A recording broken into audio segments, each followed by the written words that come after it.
وعلیکم السلام ورحمۃ اللہ وبرکاتہ۔ اللہ رب العالمین خیر و عافیت میں رکھے۔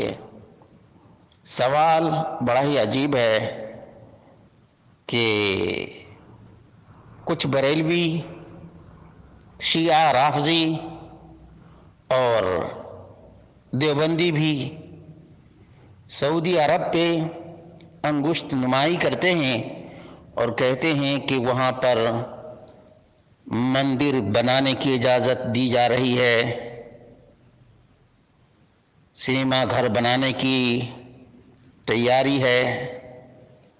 تو کیا یہ بات درست ہے؟ اس کا جواب یہ ہے کہ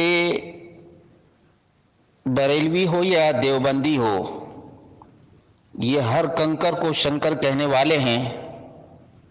ان کو تو کم سے کم اپنی زبان و قلم کو بند رکھنا چاہیے، کیونکہ یہ تمام کے تمام وحدت الوجودی ہیں، جو گدھے کو بھی، خچر کو بھی اور بندر کو بھی اپنا خدا مانتے ہیں۔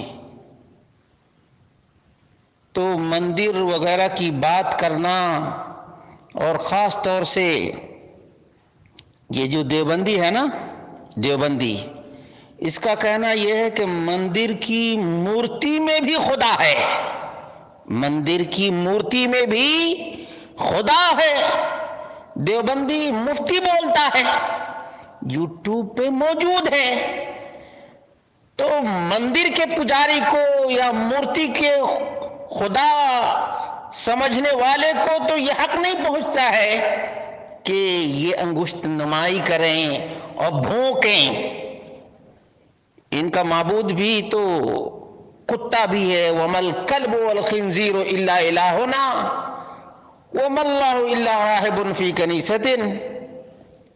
ان کے عقائد، جو بھینساسور کی پوجا کرنے والا ہے، کھوتے شاہ کی پوجا کرنے والا ہے، گھوڑے کی پوجا، درخت کی پوجا، ان تمام چیزوں کے پجاریوں کو کیا حق ہے کہ سعودی عرب پہ لب کشائی کرے؟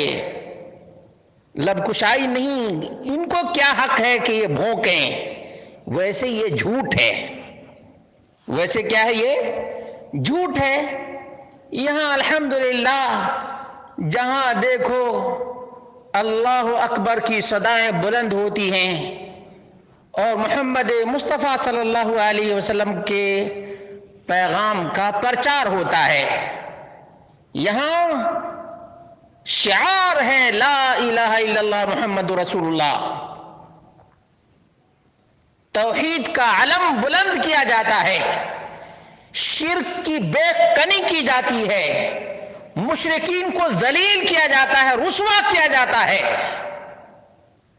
اور اسی وجہ سے یہ مشرکین چاہے اللہ رب العالمین کی ذات میں یا اللہ رب العالمین کے صفات میں یا اللہ رب العالمین کے حقوق میں شرک کرنے والے ہوں، یا محمد اکرم صلی اللہ علیہ وسلم کی رسالت میں شریک کرنے والے مقلدین ہوں، ان کو توحید ایک نظر نہیں بھاتی ہے، ان کو شرک سے پیار ہے، شرک سے محبت ہے، بلکہ شرک سے ان کو عشق ہے۔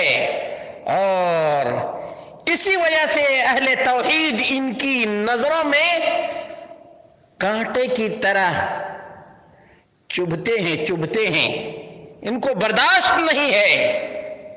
اسی وجہ سے اس قسم کی افواہیں پھیلا رہے ہیں تاکہ اہل توحید کو نیچا کر دکھائیں، لیکن اہل توحید کو اللہ رب العالمین نے بلندی عطا فرمائی ہے۔ وَأَنْتُمُ الْأَعْلَوْنَ إِن كُنتُم مُؤْمِنِينَ۔ یہ دیوبند میں نبی کو بلانے والے اور وہ